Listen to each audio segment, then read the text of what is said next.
ਜਦੋਂ ਵੀ ਰਾਤ ਹੁੰਦੀ ਮੇਰੀ ਮੰਮੀ ਸਾਡੇ ਘਰ ਦੇ ਨੌਕਰ ਨੂੰ ਆਪਣੇ ਕਮਰੇ 'ਚ ਬੁਲਾ ਲੈਂਦੀ ਸੀ ਤੇ ਕਹਿੰਦੀ ਕਿ ਮੇਰੇ ਕਮਰੇ ਦਾ ਬਲਬ ਖਰਾਬ ਹੋ ਗਿਆ ਹੈ, ਰਵੀ ਤੂੰ ਠੀਕ ਕਰ ਦੇ।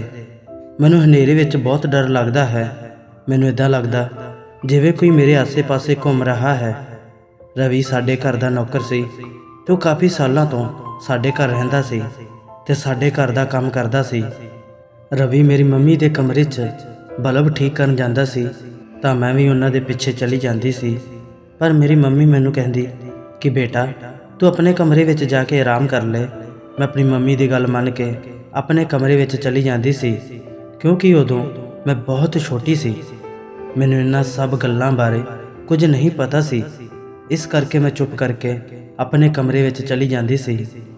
ਹਰ ਰੋਜ਼ ਮੇਰੇ ਮੰਮੀ ਪਾਪਾ ਦੀ ਬਹੁਤ ਲੜਾਈ ਹੁੰਦੀ ਸੀ। ਹੌਲੀ-ਹੌਲੀ ਮੈਂ ਵੱਡੀ ਹੋ ਗਈ ਤੇ ਮੈਨੂੰ ਇਹਨਾਂ ਗੱਲਾਂ ਦੀ ਸਮਝ ਲੱਗਣ ਲੱਗ ਪਈ। ਰਵੀ ਵੀ ਹੁਣ ਵੱਡਾ ਹੋ ਗਿਆ ਸੀ। ਉਹ ਘੱਟੋ-ਘੱਟ 18 ਸਾਲ ਦਾ ਹੋ ਚੁੱਕਿਆ ਸੀ। ਜਦੋਂ ਹੀ ਰਾਤ ਹੁੰਦੀ ਮੇਰੀ ਮੰਮੀ ਰਵੀ ਨੂੰ ਕਹਿੰਦੀ ਕਿ ਮੇਰੇ ਕਮਰੇ ਦਾ ਬਲਬ ਖਰਾਬ ਹੋ ਗਿਆ ਹੈ ਤੇ ਆ ਕੇ ਠੀਕ ਕਰ ਦੇ। ਮੰਮੀ ਦੀ ਗੱਲ ਸੁਣ ਕੇ ਉਹ ਜਲਦੀ ਨਾਲ ਮੰਮੀ ਦੇ ਕਮਰੇ ਵਿੱਚ ਚਲਾ ਜਾਂਦਾ ਸੀ।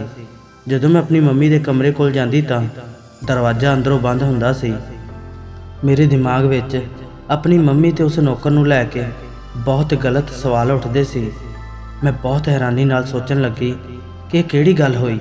ਮੰਮੀ ਦੇ ਰੂਮ ਦਾ ਬਲਬ ਰੋਜ਼ ਹੀ ਖਰਾਬ ਹੋ ਜਾਂਦਾ ਹੈ। ਇੱਕ ਦਿਨ ਮੈਂ ਮੰਮੀ ਨੂੰ ਕਿਹਾ ਕਿ ਮੰਮੀ, ਮੈਂ ਤੁਹਾਡੇ ਕਮਰੇ ਵਿੱਚ ਸੌਣਾ ਹੈ। ਵੈਸੇ ਵੀ ਤੁਹਾਨੂੰ ਡਰ ਲੱਗਦਾ ਰਹਿੰਦਾ ਹੈ, ਇਸ ਕਰਕੇ ਮੈਂ ਚਾਹੁੰਦੀ ਹਾਂ ਕਿ ਮੈਂ ਤੁਹਾਡੇ ਨਾਲ ਸੋਵਾਂ।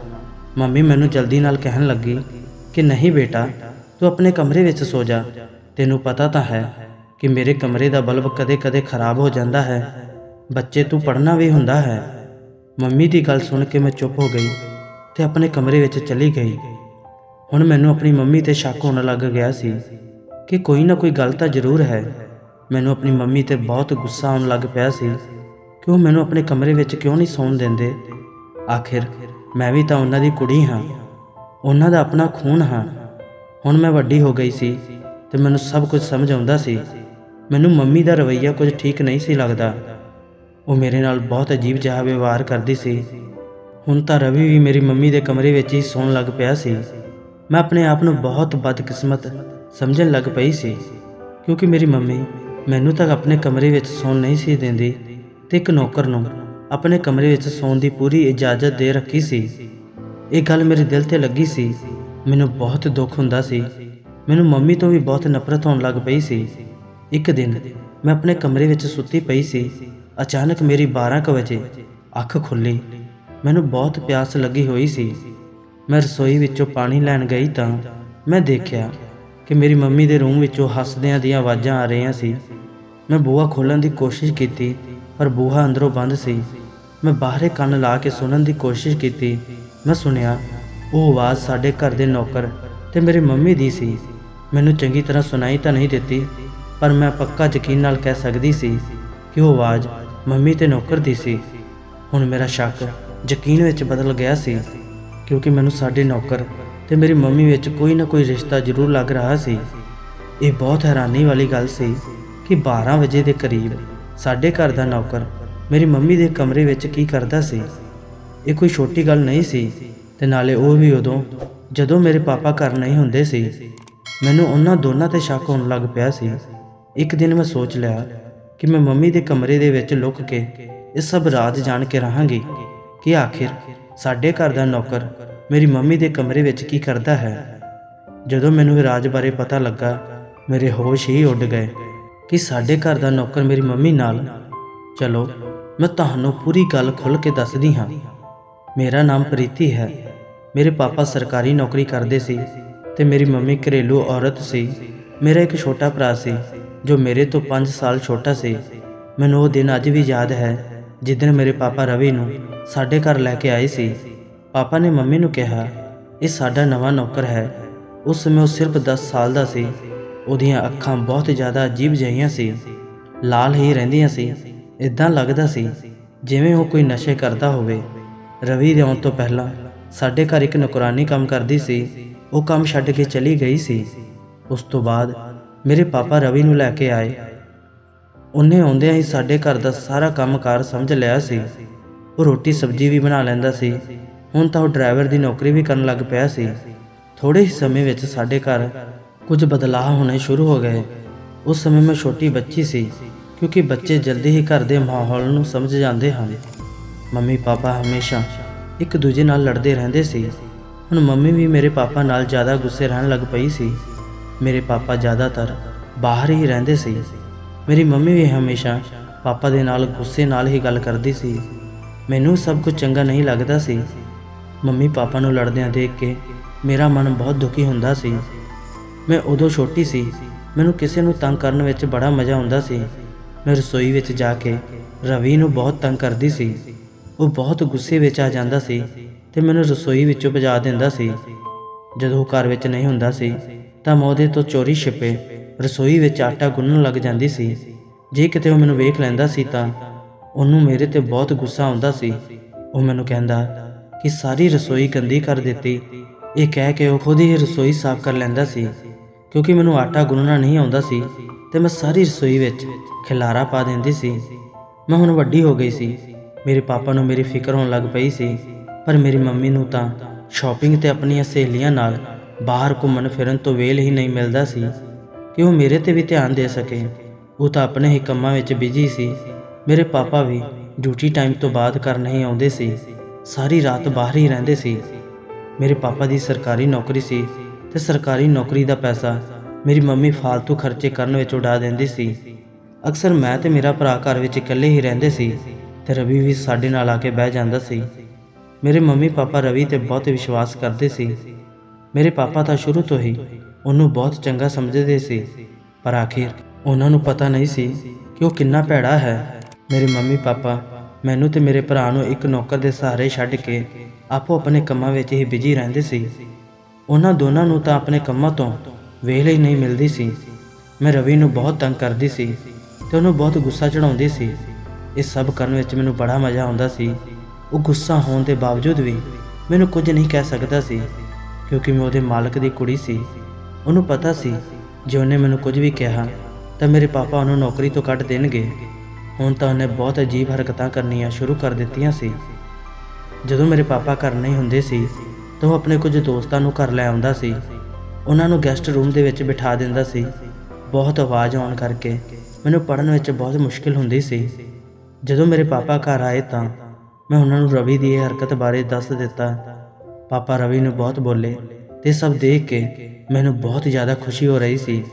ਮੈਂ ਪਾਪਾ ਦੇ ਪਿੱਛੇ ਲੁਕ ਕੇ ਉਹਨੂੰ ਦੇਖ ਰਹੀ ਸੀ। ਪਾਪਾ ਦੇ ਜਾਣ ਤੋਂ ਬਾਅਦ ਉਹ ਮੈਨੂੰ ਬਹੁਤ ਗੁੱਸੇ ਵਿੱਚ ਦੇਖਣ ਲੱਗਾ। ਉਹ ਮੂੰਹ ਵਿੱਚ ਕੁਝ ਬੁੜਬੜਾ ਰਿਹਾ ਸੀ। ਇੱਦਾਂ ਲੱਗ ਰਿਹਾ ਸੀ ਕਿ ਜਿੱਦਾਂ ਉਹ ਕਹਿੰਦਾ ਹੋਵੇ, ਕੋਈ ਗੱਲ ਨਹੀਂ, ਮੈਂ ਤੈਨੂੰ ਦੇਖ ਲਵਾਂਗਾ। ਜਦੋਂ ਮੈਂ 20 ਸਾਲ ਦੀ ਹੋ ਗਈ, ਮੇਰੀ ਸੋਚ ਵਿੱਚ ਬਦਲਾਅ ਆਉਣੇ ਸ਼ੁਰੂ ਹੋ ਗਏ। ਮੇਰਾ ਨੇਚਰ ਬਹੁਤ ਜ਼ਿਆਦਾ ਬਦਲ ਗਿਆ ਸੀ। ਹੁਣ ਮੈਨੂੰ ਸਾਰਾ ਕੁਝ ਸਮਝ ਆਉਣ ਲੱਗ ਪਿਆ ਸੀ। ਮੇਰੇ ਮੰਮੀ ਪਾਪਾ ਦੀਆਂ ਲੜਾਈਆਂ ਹਜੇ ਤੱਕ ਹੁੰਦੀਆਂ ਰਹਿੰਦੀਆਂ ਸੀ। ਲੜਾਈ ਦੀ ਵਜ੍ਹਾ ਕਰਕੇ ਮੇਰੇ ਪਾਪਾ ਜ਼ਿਆਦਾਤਰ ਘਰ ਆਉਂਦੇ ਹੀ ਨਹੀਂ ਸੀ। ਜੇ ਕਿਤੇ ਆਉਣਾ ਵੀ ਹੁੰਦਾ ਤਾਂ ਉਹ ਇੰਨੀ ਲੇਟ ਆਉਂਦੇ ਸੀ ਜਦੋਂ ਮੰਮੀ ਸੋ ਜਾਂਦੀ ਸੀ। ਜਦੋਂ ਵੀ ਮੇਰੇ ਪਾਪਾ ਘਰ ਆਉਂਦੇ, ਮੰਮੀ ਉਹਨਾਂ 'ਤੇ ਗੁੱਸਾ ਕਰਨਾ ਸ਼ੁਰੂ ਕਰ ਦਿੰਦੀ ਤੇ ਗੁੱਸੇ ਵਿੱਚ ਉਹਨਾਂ ਨੂੰ ਬਹੁਤ ਬੁਰਾ ਭਲਾ ਕਹਿੰਦੀ। ਮੈਂ ਹੁਣ ਸਮਝਦਾਰ ਹੋ ਗਈ ਸੀ। ਮੈਂ ਮੰਮੀ ਨੂੰ ਇਹ ਸਮਝਾਉਂਦੀ ਹੁੰਦੀ ਸੀ ਕਿ ਤੁਸੀਂ ਲੜਿਆ ਨਾ ਕਰੋ। ਮੈਂ ਆਪਣੇ ਘਰ ਦੇ ਹਾਲਾਤਾਂ ਨੂੰ ਠੀਕ ਕਰਨ ਦੀ ਬਹੁਤ ਕੋਸ਼ਿਸ਼ ਕਰਦੀ ਸੀ। ਮੰਮੀ ਮੈਨੂੰ ਕਹਿੰਦੇ ਕਿ ਪੁੱਤ, ਤੈਨੂੰ ਨਹੀਂ ਪਤਾ ਕਿ ਤੇਰੇ ਪਾਪਾ ਦਾ ਬਾਹਰ ਕਿਸੇ ਕੁੜੀ ਨਾਲ ਚੱਕਰ ਚੱਲਦਾ ਹੈ। ਉਹ ਆਪਣਾ ਸਾਰਾ ਪੈਸਾ ਉਸ ਕੁੜੀ 'ਤੇ ਉਡਾਉਂਦੇ ਹਨ, ਇਸ ਕਰਕੇ ਉਹ ਸਾਰੀ ਰਾਤ ਘਰ ਨਹੀਂ ਆਉਂਦੇ। ਮੈਂ ਮੰਮੀ ਨੂੰ ਕਹਿੰਦੀ ਕਿ ਨਹੀਂ ਮੰਮੀ, ਇਹ ਤੁਹਾਡੀ ਗਲਤਫਹਿਮੀ ਹੈ। ਪਾਪਾ ਤੁਹਾਨੂੰ ਬਹੁਤ ਪਿਆਰ ਕਰਦੇ ਹਨ। ਮੰਮੀ ਕਹਿੰਦੀ ਕਿ ਨਹੀਂ ਪੁੱਤ, ਮੇਰੇ ਕੋਲ ਤੇਰੇ ਪਾਪਾ ਦੇ ਖਿਲਾਫ ਸਬੂਤ ਹੈ। ਇਹ ਸੁਣ ਕੇ ਮੈਂ ਹੈਰਾਨ ਰਹਿ ਗਈ ਕਿ ਆਖਿਰ ਕੌਣ ਹੈ ਜੋ ਮੇਰੀ ਮੰਮੀ ਨੂੰ ਮੇਰੇ ਪਾਪਾ ਦੇ ਖਿਲਾਫ ਸਬੂਤ ਪੇਸ਼ ਕਰਦਾ ਹੈ। ਮੈਨੂੰ ਹੁਣ ਆਪਣੇ ਘਰ ਦੇ ਨੌਕਰ 'ਤੇ ਸ਼ੱਕ ਹੋਣ ਲੱਗਾ ਸੀ ਕਿ ਮੇਰੀ ਮੰਮੀ ਪਾਪਾ ਦੀ ਗੈਰ ਮੌਜੂਦਗੀ ਵਿੱਚ ਹੀ ਰਵੀ ਨੂੰ ਬਲਬ ਠੀਕ ਕਰਨ ਦੇ ਬਹਾਨੇ ਆਪਣੇ ਕਮਰੇ ਵਿੱਚ ਬੁਲਾਉਂਦੀ ਸੀ ਤੇ ਉਹ ਕਿੰਨਾ ਟਾਈਮ ਮੰਮੀ ਦੇ ਕਮਰੇ ਵਿੱਚ ਹੀ ਰਹਿੰਦਾ ਸੀ। ਮੇਰੇ ਪਾਪਾ ਮੈਨੂੰ ਕਹਿੰਦੇ ਹੁੰਦੇ ਸੀ ਕਿ ਬੇਟਾ, ਮੈਂ ਇੱਥੇ ਸਿਰਫ ਤੇਰੇ ਕਰਕੇ ਘਰ ਆਉਂਦਾ ਹਾਂ, ਨਹੀਂ ਤਾਂ ਇਸ ਘਰ ਵਿੱਚ ਆਉਣ ਨੂੰ ਮੇਰਾ ਦਿਲ ਨਹੀਂ ਕਰਦਾ। ਪਾਪਾ ਦੇ ਲੇਟ ਘਰ ਆਉਣ 'ਤੇ ਮੈਨੂੰ ਵੀ ਹੁਣ ਸ਼ੱਕ ਹੋਣ ਲੱਗ ਪਿਆ ਸੀ ਕਿ ਕਿਤੇ ਜੋ ਮੰਮੀ ਕਹਿੰਦੀ ਹੈ ਉਹ ਸੱਚ ਤਾਂ ਨਹੀਂ, ਕਿਉਂਕਿ ਕੋਈ ਆਪਣੇ ਘਰ ਤੋਂ ਸਾਰੀ ਰਾਤ ਕਿੱਦਾਂ ਬਾਹਰ ਰਹਿ ਸਕਦਾ ਹੈ। ਡਿਊਟੀ ਤੋਂ ਬਾਅਦ ਬੰਦੇ ਦਾ ਦਿਲ ਕਰਦਾ ਹੈ ਕਿ ਅਸੀਂ ਆਪਣੇ ਘਰ ਜਾਈਏ ਤੇ ਆਰਾਮ ਕਰੀਏ, ਪਰ ਮੇਰੇ ਪਾਪਾ ਤਾਂ ਘਰ ਆਉਂਦੇ ਹੀ ਕਦੇ-ਕਦੇ ਸੀ। ਆਪਣੇ ਘਰ ਦਾ ਇਸ ਤਰ੍ਹਾਂ ਦਾ ਮਾਹੌਲ ਦੇਖ ਕੇ ਮੈਂ ਬਹੁਤ ਦੁਖੀ ਹੁੰਦੀ ਸੀ। ਹੁਣ ਮੈਂ ਉਹ ਬੰਦੇ ਨੂੰ ਲੱਭ ਰਹੀ ਸੀ ਜਿਹੜਾ ਬੰਦਾ ਮੇਰੀ ਮੰਮੀ ਨੂੰ ਮੇਰੇ ਪਾਪਾ ਦੇ ਖਿਲਾਫ ਭੜਕਾਉਂਦਾ ਸੀ। ਆਖਿਰ ਇਹ ਕੌਣ ਸੀ? ਮੈਂ ਸੋਚ ਕੇ ਪਰੇਸ਼ਾਨ ਹੋ ਰਹੀ ਸੀ।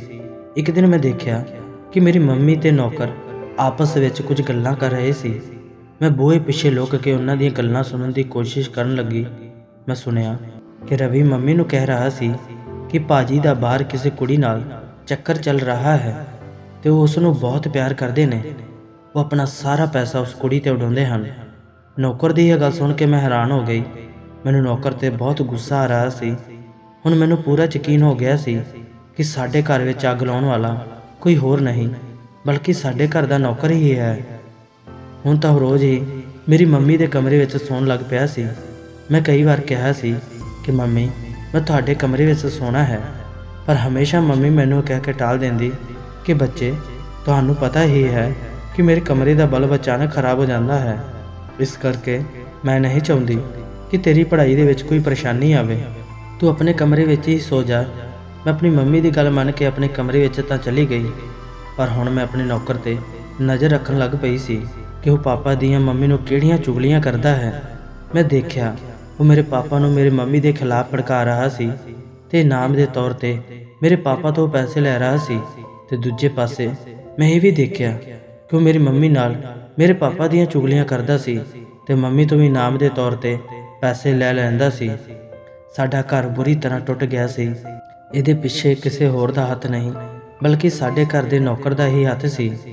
ਪਰ ਮੈਨੂੰ ਪਤਾ ਸੀ ਕਿ ਉਹ ਝੂਠੀਆਂ ਗੱਲਾਂ ਬਣਾ ਰਿਹਾ ਹੈ। ਮੈਨੂੰ ਆਪਣੇ ਮੰਮੀ ਪਾਪਾ ਤੇ ਪੂਰਾ ਯਕੀਨ ਸੀ ਕਿ ਉਹ ਗਲਤ ਨਹੀਂ ਹਨ। ਮੈਂ ਇਸ ਬਾਰੇ ਪਾਪਾ ਨਾਲ ਕੋਈ ਗੱਲ ਨਹੀਂ ਕੀਤੀ ਕਿਉਂਕਿ ਮੈਂ ਨਹੀਂ ਚਾਹੁੰਦੀ ਸੀ ਕਿ ਉਹਨਾਂ ਦੀ ਲੜਾਈ ਹੋਵੇ। ਇਹ ਸੋਚ ਕੇ ਮੈਂ ਚੁੱਪ ਹੋ ਗਈ। ਹੁਣ ਮੈਂ ਪੱਕਾ ਫੈਸਲਾ ਕਰ ਲਿਆ ਸੀ ਕਿ ਮੈਂ ਨੌਕਰ ਦੇ ਰਾਜ ਨੂੰ ਖੋਲ੍ਹ ਕੇ ਰਹੂੰਗੀ ਕਿ ਆਖਿਰ ਉਹ ਇਹ ਸਭ ਕਿਉਂ ਕਰ ਰਿਹਾ ਹੈ। ਇੱਕ ਦਿਨ ਘਰ ਕੋਈ ਨਹੀਂ ਸੀ ਤੇ ਰਵੀ ਰਸੋਈ ਵਿੱਚ ਕੰਮ ਕਰ ਰਿਹਾ ਸੀ। ਮੈਂ ਉਹਦੇ ਕੋਲ ਜਾ ਕੇ ਖੜੀ ਹੋ ਗਈ। ਇਸ ਤਰ੍ਹਾਂ ਉਹ ਮੈਨੂੰ ਦੇਖ ਕੇ ਹੈਰਾਨ ਰਹਿ ਗਿਆ। ਮੈਂ ਉਹਨੂੰ ਬਹੁਤ ਗੁੱਸੇ ਵਿੱਚ ਕਿਹਾ ਕਿ ਤੂੰ ਸਾਡੇ ਘਰ ਅੱਗ ਕਿਉਂ ਲਾ ਰਿਹਾ ਹੈ। ਉਹ ਹੈਰਾਨ ਹੋ ਕੇ ਮੈਨੂੰ ਕਹਿਣ ਲੱਗਾ ਕਿ ਮੈਂ ਤੇਰੇ ਘਰ ਵਿੱਚ ਕੋਈ ਅੱਗ ਨਹੀਂ ਲਾਈ, ਇਹ ਤੂੰ ਕੀ ਕਹਿ ਰਹੀ ਹੈ। ਮੈਂ ਉਹਨੂੰ ਕਿਹਾ ਬਹੁਤਾ ਭੋਲਾ ਬਣਨ ਦੀ ਕੋਸ਼ਿਸ਼ ਨਾ ਕਰ। ਮੈਨੂੰ ਪਤਾ ਤੇਰੀ ਵਜ੍ਹਾ ਕਰਕੇ ਮੇਰੀ ਮੰਮੀ ਪਾਪਾ ਦੀ ਆਪਸ ਵਿੱਚ ਲੜਾਈ ਹੁੰਦੀ ਹੈ ਤੇ ਸਭ ਪਿੱਛੇ ਤੇਰਾ ਹੀ ਹੱਥ ਹੈ। ਉਹਨੇ ਮੇਰੀਆਂ ਗੱਲਾਂ ਤੇ ਕੋਈ ਖਾਸ ਧਿਆਨ ਨਹੀਂ ਦਿੱਤਾ ਤੇ ਮੈਨੂੰ ਕਹਿਣ ਲੱਗਾ ਕਿ ਤੂੰ ਇਹਨਾਂ ਸਭ ਗੱਲਾਂ ਤੇ ਜ਼ਿਆਦਾ ਗੌਰ ਨਾ ਕਰ, ਤੂੰ ਮੇਰਾ ਕੁਝ ਨਹੀਂ ਵਿਗਾੜ ਸਕਦੀ। ਉਹ ਹਜੇ ਵੀ ਮੈਨੂੰ ਛੋਟੀ ਬੱਚੀ ਸਮਝਦਾ ਸੀ, ਪਰ ਉਹਨੂੰ ਨਹੀਂ ਪਤਾ ਸੀ ਕਿ ਹੁਣ ਮੈਂ ਵੱਡੀ ਹੋ ਗਈ ਹਾਂ ਤੇ ਮੈਨੂੰ ਸਾਰੀ ਸਮਝ ਹੈ। ਮੈਂ ਉਹਨੂੰ ਗੁੱਸੇ ਵਿੱਚ ਕਿਹਾ ਕਿ ਜੇ ਤੂੰ ਹੁਣ ਮੇਰੇ ਘਰ ਵਿੱਚ ਅੱਗ ਲਾਉਣ ਦੀ ਕੋਸ਼ਿਸ਼ ਕੀਤੀ ਤਾਂ ਮੈਂ ਤੈਨੂੰ ਅੱਗ ਲਾ ਦੇਣੀ ਹੈ ਤੇ ਤੇਰੀ ਜ਼ਿੰਦਗੀ ਬਰਬਾਦ ਕਰਕੇ ਰੱਖ ਦੇਣੀ ਹੈ। ਪਰ ਉਹਨੇ ਮੇਰੀਆਂ ਗੱਲਾਂ ਨੂੰ ਇਗਨੋਰ ਕਰ ਦਿੱਤਾ। ਉਹਨੂੰ ਇਹ ਲੱਗਦਾ ਸੀ ਕਿ ਸ਼ਾਇਦ ਮੈਂ ਛੋਟੀ ਬੱਚੀ ਹਾਂ ਤੇ ਕੁਝ ਨਹੀਂ ਕਰ ਸਕਦੀ। ਫਿਰ ਇੱਕ ਦਿਨ ਮੇਰੇ ਦਿਮਾਗ ਵਿੱਚ ਆਈਡੀਆ ਆਇਆ ਜਿਹਦੇ ਨਾਲ ਮੈਂ ਨੌਕਰ ਦੇ ਸਾਰੇ ਰਾਜ ਨੂੰ ਖੋਲ੍ਹ ਸਕਦੀ ਸੀ। 11 ਵਜੇ ਦਾ ਟਾਈਮ ਸੀ ਤੇ ਮੈਂ ਆਪਣੀ ਮੰਮੀ ਦੇ ਕਮਰੇ ਵਿੱਚ ਜਾ ਕੇ ਲੁਕ ਗਈ ਕਿਉਂਕਿ ਮੈਨੂੰ ਪਤਾ ਸੀ ਕਿ ਰਵੀ ਮੇਰੀ ਮੰਮੀ ਦੇ ਕਮਰੇ ਵਿੱਚ ਜ਼ਰੂਰ ਆਊਗਾ ਤੇ ਮੰਮੀ ਨੂੰ ਮੇਰੇ ਪਾਪਾ ਦੇ ਖਿਲਾਫ ਜ਼ਰੂਰ ਭੜਕਾਊਗਾ। ਮੈਂ ਚੋਰੀ ਛਿਪੇ ਪਰਦੇ ਦੇ ਪਿੱਛੇ ਲੁਕ ਕੇ ਉਹਨਾਂ ਨੂੰ ਦੇਖ ਰਹੀ ਸੀ। ਮੈਂ ਉਸ ਵੇਲੇ ਆਪਣੇ ਫ਼ੋਨ ਦਾ ਕੈਮਰਾ ਔਨ ਕਰ ਦਿੱਤਾ ਤੇ ਉਹਨਾਂ ਦੀ ਵੀਡੀਓ ਬਣਾਉਣ ਲੱਗ ਪਈ। ਉਹ ਮੇਰੀ ਮੰਮੀ ਨੂੰ ਕਹਿਣ ਲੱਗਾ ਕਿ ਦੀਦੀ ਜੀ, ਤੁਹਾਡਾ ਘਰ ਵਾਲਾ ਅੱਜ ਫਿਰ ਕਿਸੇ ਕੁੜੀ ਨੂੰ ਮਿਲਣ ਲਈ ਗਿਆ ਸੀ। ਉਹਨਾਂ ਦੇ ਕੋਲ ਬਹੁਤ ਪੈਸੇ ਸੀ। ਮੈਨੂੰ ਤਾਂ ਲੱਗਦਾ ਉਹ ਪੈਸੇ ਕੁੜੀਆਂ ਤੇ ਉਡਾਉਣ ਲਈ ਗਏ ਸੀ, ਇਸੇ ਕਰਕੇ ਹੀ ਉਹ ਘਰ ਨਹੀਂ ਆਉਂਦੇ। ਮੈਨੂੰ ਤਾਂ ਲੱਗਦਾ ਹੈ ਉਹਦਾ ਬਾਹਰ ਪਤਾ ਨਹੀਂ ਕਿੰਨੀਆਂ ਕੁੜੀਆਂ ਦੇ ਨਾਲ ਚੱਕਰ ਹੈ। ਆਪਣੀ ਗੱਲ ਕਹਿ ਕੇ ਉਹ ਚੁੱਪ ਕਰ ਗਿਆ। ਮੰਮੀ ਨੇ ਇਹ ਗੱਲ ਦੱਸਣ ਦੇ ਉਹਨੂੰ ਕੁਝ ਪੈਸੇ ਦਿੱਤੇ। ਉਹ ਪੈਸੇ ਲੈ ਕੇ ਬਹੁਤ ਖੁਸ਼ ਹੋ ਗਿਆ ਤੇ ਕਮਰੇ ਵਿੱਚ ਚਲਾ ਗਿਆ। ਮੈਨੂੰ ਪਤਾ ਸੀ ਕਿ ਉਹ ਝੂਠ ਬੋਲ ਰਿਹਾ ਹੈ ਕਿਉਂਕਿ ਮੈਨੂੰ ਯਕੀਨ ਸੀ ਕਿ ਮੇਰੇ ਪਾਪਾ ਕਦੇ ਵੀ ਕੋਈ ਇੱਦਾਂ ਦੀ ਗਲਤ ਹਰਕਤ ਨਹੀਂ ਕਰ ਸਕਦੇ। ਮੈਂ ਉਹਨਾਂ ਦੀ ਪੂਰੀ ਵੀਡੀਓ ਬਣਾ ਲਈ ਸੀ। ਮੰਮੀ ਦੇ ਸੌਣ ਤੇ ਮੈਂ ਚੋਰੀ ਉਹਨਾਂ ਦੇ ਕਮਰੇ 'ਚੋਂ ਬਾਹਰ ਆ ਗਈ। ਮੈਨੂੰ ਸਭ ਸੋਚ ਕੇ ਬਹੁਤ ਦੁੱਖ ਹੋ ਰਿਹਾ ਸੀ ਕਿ ਮੇਰੀ ਮੰਮੀ ਪਾਪਾ ਤੇ ਯਕੀਨ ਕਰਨ ਦੀ ਬਜਾਏ ਇੱਕ ਨੌਕਰ ਤੇ ਯਕੀਨ ਕਿਉਂ ਕਰ ਰਹੀ ਸੀ। ਫਿਰ ਇੱਕ ਦਿਨ ਮੇਰੇ ਪਾਪਾ ਘਰ ਆਏ ਤਾਂ ਮੈਂ ਦੇਖਿਆ ਕਿ ਨੌਕਰ ਮੇਰੇ ਪਾਪਾ ਨੂੰ ਮੇਰੀ ਮੰਮੀ ਦੇ ਖਿਲਾਫ ਭੜਕਾ ਰਿਹਾ ਸੀ। ਮੈਂ ਜਲਦੀ ਨਾਲ ਲੁਕ ਕੇ ਉਹਨਾਂ ਦੀ ਵੀਡੀਓ ਬਣਾਉਣੀ ਸ਼ੁਰੂ ਕਰ ਦਿੱਤੀ ਕਿਉਂਕਿ ਰਾਜ ਖੋਲ੍ਹਣ ਲਈ ਮੇਰੇ ਕੋਲ ਪੱਕਾ ਸਬੂਤ ਹੋਣਾ ਚਾਹੀਦਾ ਸੀ। ਰਵੀ ਪਾਪਾ ਨੂੰ ਕਹਿ ਰਿਹਾ ਸੀ ਕਿ ਭਾਜੀ, ਤੁਹਾਨੂੰ ਦੱਸਣ ਵਿੱਚ ਮੈਨੂੰ ਬਹੁਤ ਸ਼ਰਮ ਆ ਰਹੀ ਹੈ, ਪਰ ਮੈਂ ਤੁਹਾਨੂੰ ਦੱਸਣਾ ਚਾਹੁੰਦਾ ਹਾਂ ਕਿ ਤੁਹਾਡੀ ਘਰਵਾਲੀ ਦਾ ਬਾਹਰ ਕਿਸੇ ਨਾਲ ਚੱਕਰ ਚੱਲ ਰਿਹਾ ਹੈ। ਇਸੇ ਕਰਕੇ ਉਹ ਤੁਹਾਡੇ ਘਰ ਆਉਣ ਤੇ ਤੁਹਾਡੇ ਨਾਲ ਲੜਦੀ ਰਹਿੰਦੀ ਹੈ, ਤੁਹਾਡੇ ਤੇ ਝੂਠਾ ਇਲਜ਼ਾਮ ਲਾ ਕੇ ਤੁਹਾਨੂੰ ਬਦਨਾਮ ਕਰਕੇ ਤੁਹਾਡੇ ਤੋਂ ਦੂਰ ਰਹਿਣ ਦੀ ਕੋਸ਼ਿਸ਼ ਕਰਦੀ ਹੈ। ਉਸ ਵੇਲੇ ਮੇਰੇ ਪਾਪਾ ਮੰਮੀ ਦੇ ਨਾਲ ਲੜ ਕੇ ਬਾਹਰ ਚਲੇ ਗਏ ਤੇ ਸਾਰੀ ਰਾਤ ਘਰ ਨਹੀਂ ਆਏ। ਮੈਨੂੰ ਆਪਣੇ ਪਾਪਾ ਦੀ ਵੇਟ ਸੀ ਕਿ ਕਦੋਂ ਮੇਰੇ ਪਾਪਾ ਘਰ ਆਉਣ ਤੇ ਕਦੋਂ ਮੈਂ ਉਹਨਾਂ ਨੂੰ ਸਾਰੀ ਸੱਚਾਈ ਦੱਸਾਂ। ਸਵੇਰੇ ਮੇਰੇ ਪਾਪਾ ਘਰ ਆ ਗਏ ਸੀ। ਮੈਂ ਮੰਮੀ ਦੇ ਕਮਰੇ ਵਿੱਚ ਚਲੀ ਗਈ। ਮੈਂ ਮੰਮੀ ਨੂੰ ਕਿਹਾ ਕਿ ਮੰਮੀ, ਤੁਸੀਂ 2 ਮਿੰਟ ਲਈ ਬਾਹਰ ਆ ਸਕਦੇ ਹੋ? ਮੈਂ ਤੁਹਾਡੇ ਨਾਲ ਕੋਈ ਜ਼ਰੂਰੀ ਗੱਲ ਕਰਨੀ ਹੈ। ਕਿਉਂਕਿ ਮੈਨੂੰ ਪਤਾ ਸੀ ਕਿ ਮੇਰੇ ਪਾਪਾ ਬਾਹਰ ਹੀ ਹਨ। ਮੈਂ ਮੰਮੀ ਨੂੰ ਬਾਹਰ ਲੈ ਆਈ ਕਿਉਂਕਿ ਅੱਜ ਮੈਂ ਰਵੀ ਦਾ ਸੱਚ ਸਾਰਿਆਂ ਦੇ ਸਾਹਮਣੇ ਰੱਖਣਾ ਚਾਹੁੰਦੀ ਸੀ। ਮੰਮੀ ਪਾਪਾ ਇੱਕ ਦੂਜੇ ਨੂੰ ਬਹੁਤ ਗੁੱਸੇ ਵਿੱਚ ਦੇਖ ਰਹੇ ਸੀ। ਫਿਰ ਮੈਂ ਮੰਮੀ ਪਾਪਾ ਨੂੰ ਉਹ ਦੋਨੋਂ ਵੀਡੀਓ ਦਿਖਾ ਦਿੱਤੀਆਂ। ਮੰਮੀ ਪਾਪਾ ਇੱਕ ਦੂਜੇ ਵੱਲ ਬਹੁਤ ਹੈਰਾਨੀ ਨਾਲ ਦੇਖ ਰਹੇ ਸੀ। ਹੁਣ ਉਹਨਾਂ ਨੂੰ ਵੀ ਸਮਝ ਆ ਗਈ ਸੀ ਕਿ ਜਿਹਦੇ ਤੇ ਅਸੀਂ ਇੰਨਾ ਯਕੀਨ ਕੀਤਾ ਉਹੀ ਸਾਡੇ ਘਰ ਨੂੰ ਬਰਬਾਦ ਕਰਨਾ ਚਾਹੁੰਦਾ ਸੀ। ਮੈਂ ਉਹਨਾਂ ਨੂੰ ਕਿਹਾ ਕਿ ਮੰਮੀ ਪਾਪਾ, ਮੈਨੂੰ ਪਤਾ ਹੈ ਕਿ ਇਹ ਸੱਚਾਈ ਨਹੀਂ ਹੈ, ਤੁਸੀਂ ਗਲਤ ਨਹੀਂ ਹੋ, ਬਲਕਿ ਤੁਹਾਨੂੰ ਗਲਤ ਕਿਹਾ ਗਿਆ ਹੈ। ਉਸੇ ਵੇਲੇ ਰਵੀ ਵੀ ਉੱਥੇ ਆ ਗਿਆ ਸੀ। ਪਾਪਾ ਨੇ ਗੁੱਸੇ ਵਿੱਚ ਉਹਦੇ ਮੂੰਹ ਤੇ ਥੱਪੜ ਮਾਰਿਆ ਕਿ ਤੂੰ ਮੇਰੀ ਵਾਈਫ ਦੇ ਕੋਲ ਮੇਰੀ ਝੂਠੀ ਗੱਲ ਬਣਾ ਕੇ ਕਿਉਂ ਦੱਸੀ, ਬਲਕਿ ਇਹ ਗੱਲਾਂ ਤਾਂ ਤੂੰ ਮੈਨੂੰ ਦੱਸਦਾ ਸੀ ਕਿ ਮੇਰੀ ਵਾਈਫ ਦਾ ਕਿਸੇ ਨਾਲ ਚੱਕਰ ਚੱਲਦਾ ਰਿਹਾ ਹੈ ਤੇ ਉਹ ਉਹਨੂੰ ਰੋਜ਼ ਮਿਲਣ ਜਾਂਦੀ ਹੈ। ਮੈਂ ਪਾਪਾ ਨੂੰ ਕਿਹਾ ਕਿ ਪਾਪਾ, ਇਹ ਸਭ ਝੂਠ ਹੈ, ਮੰਮੀ ਨੇ ਕੋਈ ਗਲਤ ਕੰਮ ਨਹੀਂ ਕੀਤਾ, ਬਲਕਿ ਰਵੀ ਮੰਮੀ ਨੂੰ ਤੁਹਾਡੇ ਖਿਲਾਫ ਭੜਕਾਉਂਦਾ ਸੀ। ਇਹਨਾਂ ਵਜ੍ਹਾ ਕਰਕੇ ਹੀ ਤੁਹਾਡੇ ਦੋਨਾਂ ਵਿੱਚ ਲੜਾਈ ਹੋ ਜਾਂਦੀ ਸੀ। ਹੁਣ ਸਾਰਾ ਸੱਚ ਸਾਹਮਣੇ ਆ ਗਿਆ ਸੀ। ਮੈਂ ਰਵੀ ਦੇ ਮੂੰਹ ਤੇ ਥੱਪੜ ਮਾਰਿਆ ਤੇ ਕਿਹਾ ਕਿ ਦੱਸ, ਸੱਚਾਈ ਕੀ ਆ? ਤੂੰ ਇਹ ਸਭ ਕਿਉਂ ਕੀਤਾ? ਉਹ ਰੋਣ ਲੱਗ ਪਿਆ ਤੇ ਕਹਿਣ ਲੱਗਾ ਕਿ ਦੀਦੀ, ਮੈਨੂੰ ਮਾफ़ ਕਰ ਦਿਓ, ਮੈਂ ਬਹੁਤ ਵੱਡੀ ਗਲਤੀ ਕੀਤੀ ਹੈ। ਮੈਂ ਭਾਜੀ ਨੂੰ ਦੀਦੀ ਦੇ ਖਿਲਾਫ ਭੜਕਾਉਂਦਾ ਹੁੰਦਾ ਸੀ ਤੇ ਦੀਦੀ ਨੂੰ ਭਾਜੀ ਦੇ ਖਿਲਾਫ ਭੜਕਾਉਂਦਾ ਸੀ। ਇਹ ਸਭ ਕਰਕੇ ਮੈਨੂੰ ਉਹਨਾਂ ਤੋਂ ਪੈਸੇ ਮਿਲਦੇ ਸੀ। ਬਸ ਪੈਸੇ ਕਰਕੇ ਮੈਂ ਉਹਨਾਂ ਵਿੱਚ ਲੜਾਈ ਪਾਉਂਦਾ ਸੀ। ਕਿਉਂਕਿ ਮੈਂ ਜਦੋਂ ਛੋਟਾ ਸੀ ਬਹੁਤ ਗਰੀਬ ਸੀ ਤੇ ਮੇਰੇ ਮੰਮੀ ਪਾਪਾ ਮੈਨੂੰ ਛੋਟੇ ਹੁੰਦਿਆਂ ਹੀ ਛੱਡ ਕੇ ਚਲੇ ਗਏ ਸੀ। ਮੈਂ ਪੈਸਾ ਕਮਾਉਣਾ ਚਾਹੁੰਦਾ ਸੀ ਤੇ ਵੱਡਾ ਬੰਦਾ ਬਣਨਾ ਚਾਹੁੰਦਾ ਸੀ। ਬਸ ਇਸੇ ਕਰਕੇ ਮੈਂ ਤੁਹਾਡੇ ਦੋਨਾਂ ਵਿੱਚ ਲੜਾਈ ਪਾਈ ਸੀ। ਰਵੀ ਹੱਥ ਜੋੜ ਕੇ ਮੰਮੀ ਪਾਪਾ ਤੋਂ ਮਾਫੀਆਂ ਮੰਗਦਾ ਰਿਹਾ ਸੀ ਕਿ ਮੈਨੂੰ ਮਾफ़ ਕਰ ਦਿਓ, ਮੇਰਾ ਇਸ ਦੁਨੀਆ ਵਿੱਚ ਕੋਈ ਨਹੀਂ ਹੈ, ਮੈਨੂੰ ਇਸ ਘਰੋਂ ਨਾ ਕੱਢੋ, ਮੈਂ ਕਿੱਥੇ ਜਾਊਂਗਾ। ਮੇਰੇ ਪਾਪਾ ਬਹੁਤ ਚੰਗੇ ਇਨਸਾਨ ਸੀ, ਇਸ ਕਰਕੇ ਮੇਰੇ ਪਾਪਾ ਨੇ ਉਹਨੂੰ ਮਾफ़ ਕਰ ਦਿੱਤਾ। ਹੁਣ ਰਵੀ ਨੂੰ ਵੀ ਆਪਣੀ ਗਲਤੀ ਦਾ ਅਹਿਸਾਸ ਹੋ ਗਿਆ ਸੀ। ਪਾਪਾ ਨੇ ਫਿਰ ਉਹਨੂੰ ਕੰਮ ਤੇ ਰੱਖ ਲਿਆ। ਰਵੀ ਮੈਨੂੰ ਆਪਣੀ ਭੈਣ ਸਮਝਦਾ ਸੀ ਤੇ ਮੈਂ ਉਹਨੂੰ ਆਪਣਾ ਵੱਡਾ ਭਰਾ। ਸੱਚੀ ਉਹ ਆਪਣੇ ਕੀਤੇ ਤੇ ਬਹੁਤ ਸ਼ਰਮਿੰਦਾ ਸੀ। ਉਹ ਜੀ ਜਾਨ ਨਾਲ ਮੰਮੀ ਪਾਪਾ ਦੀ ਸੇਵਾ ਕਰਦਾ ਸੀ। ਮੰਮੀ ਪਾਪਾ ਨੇ ਹੁਣ ਇੱਕ ਦੂਜੇ ਨੂੰ ਮਾफ़ ਕਰ ਦਿੱਤਾ ਸੀ। ਆਖਿਰ ਮੈਂ ਆਪਣਾ ਘਰ ਟੁੱਟਣ ਤੋਂ ਬਚਾ ਹੀ ਲਿਆ। ਜੇ ਮੈਨੂੰ ਸਮਝ ਨਾ ਹੁੰਦੀ ਤਾਂ ਸ਼ਾਇਦ ਮੈਂ ਆਪਣੇ ਘਰ ਨੂੰ ਕਦੇ ਨਹੀਂ ਬਚਾ ਸਕਦੀ ਸੀ। ਰਵੀ ਦੀ ਇੱਕ ਗਲਤੀ ਨੇ ਸਾਡੇ ਘਰ ਨੂੰ ਬਰਬਾਦ ਕਰ ਦੇਣਾ ਸੀ ਤੇ ਮੇਰੇ ਮੰਮੀ ਪਾਪਾ ਨੂੰ ਹਮੇਸ਼ਾ ਲਈ ਦੂਰ ਕਰ ਦੇਣਾ ਸੀ। ਦੂਜੀ ਗੱਲ ਇਹ ਕਿ ਗਲਤੀ ਮੇਰੇ ਮੰਮੀ ਪਾਪਾ ਦੀ ਵੀ ਸੀ ਕਿ ਉਹਨਾਂ ਨੇ ਇੱਕ ਦੂਜੇ ਤੇ ਭਰੋਸਾ ਕਰਨ ਦੀ ਬਜਾਏ ਇੱਕ ਅਣਜਾਣ ਬੰਦੇ ਤੇ ਜ਼ਿਆਦਾ ਵਿਸ਼ਵਾਸ ਕੀਤਾ। ਜੇ ਉਹਨਾਂ ਨੂੰ ਕਿਸੇ ਵੀ ਗੱਲ ਦਾ ਗਿਲਾ ਸ਼ਿਕਵਾ ਸੀ, ਉਹ ਬਹਿ ਕੇ ਵੀ ਗੱਲ ਕਰ ਸਕਦੇ ਸੀ। ਮੰਮੀ ਪਾਪਾ ਵੀ ਆਪਣੇ ਕੀਤੇ ਤੇ ਬਹੁਤ ਸ਼ਰਮਿੰਦਾ ਸੀ। ਹੁਣ ਅਸੀਂ ਆਪਣੇ ਘਰ ਵਿੱਚ ਬਹੁਤ ਜ਼ਿਆਦਾ ਖੁਸ਼ ਹਾਂ। ਮੇਰੇ ਮੰਮੀ ਪਾਪਾ ਵੀ ਬਹੁਤ ਜ਼ਿਆਦਾ ਖੁਸ਼ ਹਨ। ਸਾਨੂੰ ਇਹ ਸੋਚਣਾ ਚਾਹੀਦਾ ਹੈ ਕਿ ਸਾਡੀ ਨਿੱਕੀ ਜਿਹੀ ਗਲਤੀ ਕਰਕੇ ਕਿਸੇ ਦੀ ਜ਼ਿੰਦਗੀ ਬਰਬਾਦ ਹੋ ਸਕਦੀ ਹੈ। ਜੇ ਅਸੀਂ ਪੈਸਾ ਕਮਾਉਣ ਕਰਕੇ ਇਹ ਸਭ ਕਰ ਸਕਦੇ ਹਾਂ ਤਾਂ ਪੈਸਾ ਕਮਾਉਣ ਲਈ ਅਸੀਂ ਹੋਰ ਵੀ ਕੰਮ ਕਰ ਸਕਦੇ ਹਾਂ, ਮਿਹਨਤ ਕਰ ਸਕਦੇ ਹਾਂ। ਜੇ ਅਸੀਂ ਕਿਸੇ ਦੀ ਲਾਈਫ ਖਰਾਬ ਕਰਕੇ ਪੈਸਾ ਕਮਾਵਾਂਗੇ ਤਾਂ ਅਸੀਂ ਆਪਣੀ ਲਾਈਫ ਵਿੱਚ ਕਦੇ ਖੁਸ਼ ਨਹੀਂ ਰਹਿ ਸਕਦੇ। ਦੋਸਤੋ, ਇਹ ਸੀ ਅੱਜ ਦੀ ਕਹਾਣੀ। ਅਗਰ ਤੁਹਾਨੂੰ ਇਹ ਵੀਡੀਓ ਵਧੀਆ ਲੱਗੀ ਤਾਂ ਸਾਡੇ ਚੈਨਲ ਰੂਹਾਨੀ ਸੋਚ ਨੂੰ ਜ਼ਰੂਰ ਸਬਸਕ੍ਰਾਈਬ ਕਰਨਾ ਤੇ ਵੀਡੀਓ ਨੂੰ ਜ਼ਰੂਰ ਲਾਈਕ ਤੇ ਸ਼ੇਅਰ ਕਰਨਾ ਤੇ ਆਪਣੇ ਵਿਚਾਰ ਕਮੈਂਟ ਬਾਕਸ ਵਿੱਚ ਜ਼ਰੂਰ ਸਾਂਝੇ ਕਰਨਾ। ਧੰਨਵਾਦ।